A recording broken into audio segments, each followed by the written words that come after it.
How to use perspective warp in Photoshop. First, drag the image and drop it into the new background. Go to Edit and choose the perspective warp. Create grids that follow the perspective of the train. Then click on Warp. And drag on the corners pin to change the perspective of the train. Once you're satisfied, click the checkmark icon in the options bar. Press Ctrl-T to select the free transform tool. Resize and reposition the train any way you want. I will speed this part up to save your time. Hit Enter or Return once you're satisfied. Go to the Layer panel. Select the background layer.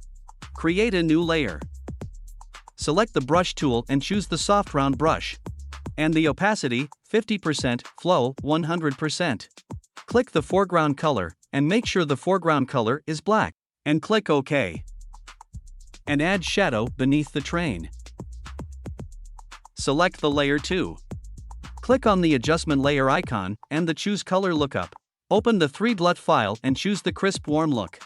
Go to the Layer panel. And reduce the opacity to 60%.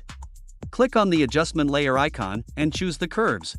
Click the 3 lines on the right side and choose the auto options. You can select any algorithms. Enhance per channel contrast looks better. And this is the result.